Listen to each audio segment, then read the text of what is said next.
minutos, daqui a pouquinho a gente fala de Davos, o Fórum Econômico Mundial, onde Fernando Haddad e Marina Silva estão lá representando o país. Pois foi em Davos que Haddad defendeu a reforma tributária para desonerar a indústria. O ministro da Fazenda falou também sobre o fim do IPI, que pretende aprovar a reforma tributária ainda nesse primeiro semestre. E que a reforma que os outros governos estavam tentando aprovar era uma reforma errada. Mas, detalhando a reforma tributária, ela não é discutida há 10 anos no Brasil. E o nosso convidado de hoje aqui no Morning Show, advogado tributarista Davi Andrade Silva, já está conectado para conversar um pouco com a gente sobre esse tema, que é um tema que, como a gente mencionou aqui, né, professor, a gente já ouviu tanto, mas tanto dizer que o Brasil faria uma reforma tributária. A minha pergunta é muito simples, dá para acreditar que agora vai? Ô Paulo, bom dia a todos, é um prazer e uma honra participar do programa, viu? Olha, você tem toda a razão, são anos e anos de falando desse tema da reforma tributária. Eu mesmo, por exemplo, né, eu me formei aqui em 1988, me formei com a promulgação da Constituição de 88. E praticamente depois da Constituição de 88, poucos anos depois, já se falava de reforma tributária no Brasil. E o que a gente viu de lá para cá, a verdade é essa, foram sempre mudanças pontuais na legislação tributária para aumentar a carga tributária, né? Ano passado nós experimentamos alguma coisa bem diferente com as reduções de IPI que o governo Bolsonaro editou. Mas até então o que a gente viu foi um crescimento gradativo da carga tributária sem reforma.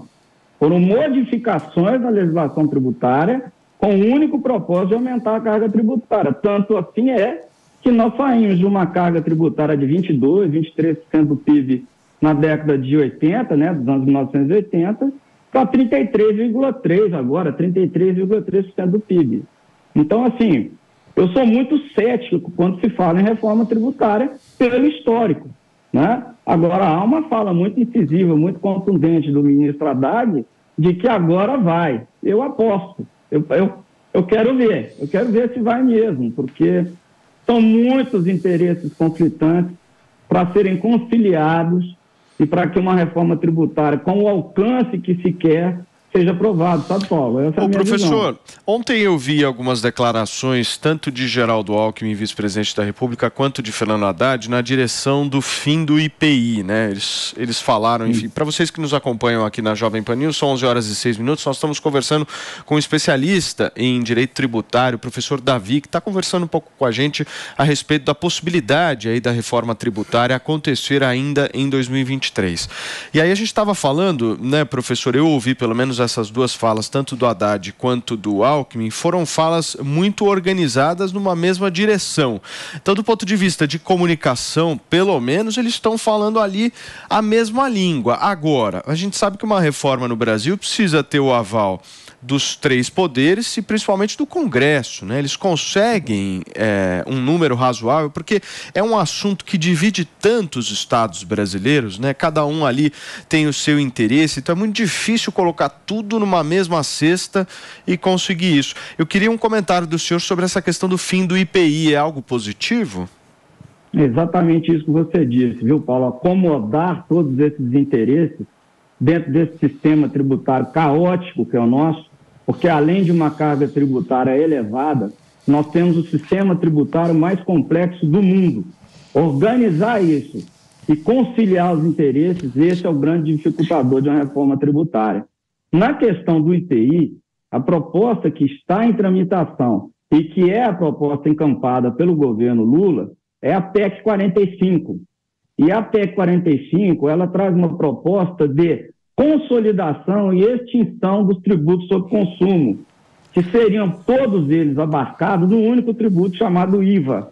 Então, seriam extintos não só o IPI, mas também o ISS, que é de competência municipal, o ICMS, que é de competência dos estados, e o PIS e COFINS, que é de competência da União Federal. Então, esses tributos que incidem sobre bens e serviços seriam consolidados, agasalhados num único tributo, chamado IVA.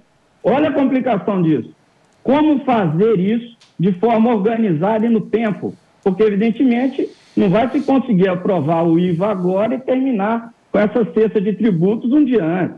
Então, vai ter que existir um período longo de transição para que esses interesses arrecadatórios sejam, de fato, acomodados. Porque eu estou falando, como você muito bem disse, eu estou falando de tributos de competência dos estados, de competência dos municípios, de competência da União, que serão agregados num único tributo. Então, não é simplesmente só o fim do IPI, é o fim do IPI junto com todos os tributos que compõem essa cesta que incide sobre o consumo de bens e serviços. Perfeito. Nós conversamos aqui com o professor Davi. Professor, muito obrigado, viu, pelas suas falas aqui, os seus apontamentos aí. Vamos torcer, né, para que essa reforma realmente saia e saia desonerando as pessoas que estão nos assistindo, né? Porque não adianta nada ter uma reforma tributária e as pessoas pagarem mais ainda do que elas já pagam hoje. Muito obrigado, professor. Para aumentar a carga. Muito obrigado a todos. Foi um prazer. Valeu. Tchau, tchau.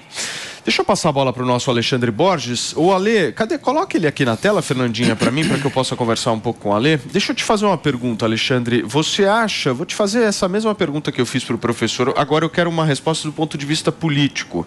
O governo Lula consegue maioria para fazer essa reforma andar? E como é que você enxerga, caso eles venham a conseguir a realização dessa reforma, que é uma reforma, super importante para o país, né? Como é que você enxerga politicamente esse ganho? É uma reforma importantíssima, é um clamor da sociedade há muitos anos, como bem o professor falou. A gente tem uma carga que é alta demais e muito complicada. A quantidade de gente, de horas dedicadas do empreendedor brasileiro que é gasta para entender o sistema, fazer as declarações, pagar os impostos, é uma loucura, né? O Brasil é uma das piores coisas do país, sem dúvida nenhuma. Se vai haver condição de aprovar, a pergunta é mais em relação a Arthur Lira, que ainda é uma pessoa extremamente poderosa no Congresso Nacional, é o nome mais poderoso. Então, tem que ver que tipo de interesse ele vai conseguir acomodar para que a reforma ande, que é urgente, que é necessário, apesar de Fernando Haddad deu uma declaração preocupante. Ele falou que ele quer essa reforma para o Brasil retomar a reindustrialização. Eu concordo em parte. O Brasil precisa voltar a fomentar o seu parque industrial, concordo. Agora, não é o governo que faz isso, não é o aumento de carga tributária e não é imposto que vai fazer com que o Brasil retorne o crescimento das indústrias. É um perigo. A gente já viu o que foi aquelas políticas de campeões nacionais, o que foi aquela política do BNDES emprestando dinheiro para grandes empresas. Isso tudo tem uma memória péssima. Então, o Brasil precisa reformar o seu sistema tributário, mas precisa melhorar a qualidade do gasto e precisa diminuir a carga. E aí, Holliday, como é que você vê isso? Eu acho que o desafio nesse primeiro momento, como bem disse o professor Alexandre, acho que é a simplificação do sistema, né? Toda vez que nós falamos em reforma tributária, esse é o primeiro passo, porque ele é muito complicado e apesar da gente falar em simplificar o sistema, parece que às vezes isso não vai significar uma economia de fato, porque não se reduz a carga, mas não é verdade, porque a complicação do sistema, como são vários impostos, ele é muito intrincado, o código tributário é complexo de se entender. Você gasta muito tempo e dinheiro e com profissionais, inclusive, para poder entender esse sistema, principalmente quando são empresas que vêm de fora, empresas que vêm de países que têm um sistema tributário muito mais simples, vêm para cá, é muito difícil entender e, claro, simplificando isso, você atrai mais investimentos e facilita a geração de emprego. Olha só, gente, os ministros Fernando Haddad da Fazenda e Marina Silva do Meio Ambiente, que representam o Brasil na reunião anual do Fórum Econômico Mundial em Davos, na Suíça, participam hoje de 2 painéis. Na programação de hoje, Haddad participa do painel intitulado Brasil, um novo roteiro, que trata da desaceleração econômica global e dos desafios sobre as demandas domésticas. Já a ministra Marina Silva vai participar do primeiro debate público organizado nesta edição, chamado Em Harmonia com a Natureza. E a gente vai para Brasília conversar um pouquinho mais com a Luciana Verdolim, para que ela possa trazer a repercussão desses 2 painéis e da participação dos ministros lá em Davos, né, Lu? Bom dia.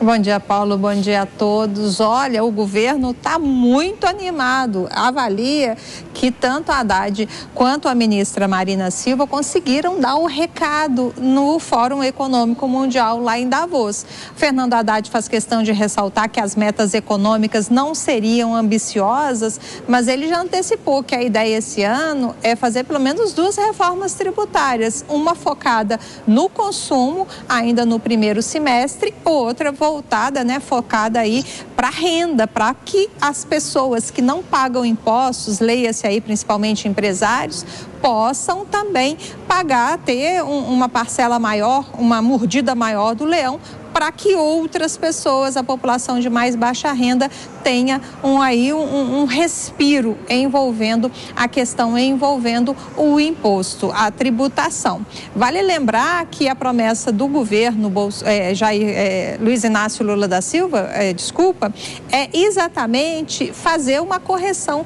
na tabela do imposto de renda, o que está sendo, inclusive, cobrado por muitos parlamentares. Tinha uma proposta de desonerar, por exemplo, quem ganha até R$5.000, mas tem uma alerta principalmente que vem, inclusive, da Comissão de Orçamento lá no Congresso Nacional, que você acabaria cobrando muito das pessoas que estariam aí iniciando nessa faixa salarial, né? A partir de R$5.000, as pessoas pagariam muito mais impostos. Então, é toda uma dinâmica que está sendo feita. Fernando Haddad faz questão de ressaltar que o objetivo do Brasil nesse momento é voltar a se reafirmar no mercado internacional, dizer que o Brasil está disposto sim a participar, está disposto a crescer, mas crescer de forma sustentável, levando em consideração a necessidade de proteção do meio ambiente. Até por conta disso, ele lembrou que foi super importante que Marina Silva retomasse a condução, né,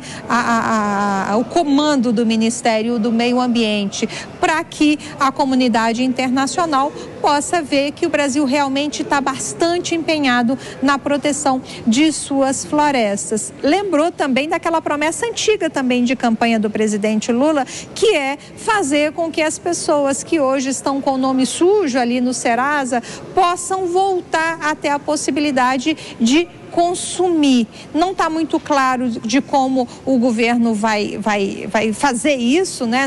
Essa proposta ainda não está muito clara, mas a ideia é fazer com que essas pessoas possam ter a oportunidade de voltar a fazer suas compras, porque na avaliação aqui do atual governo é preciso fazer girar a roda da economia brasileira. A gente está falando também na expectativa de valorização do salário mínimo. Fernando Haddad lembrou que isso é bastante importante, essa discussão está sendo feita dentro da administração federal, e lembrou durante as discussões lá em Davos que o atual governo ele precisou começar já a negociar com o Congresso Nacional antes mesmo da posse, com a aprovação da PEC Fura-Teto lá no Congresso Nacional. O objetivo nesse momento é fortalecer o país no mercado internacional, fazer com que o Brasil seja mais respeitado, nas palavras do ministro da Fazenda.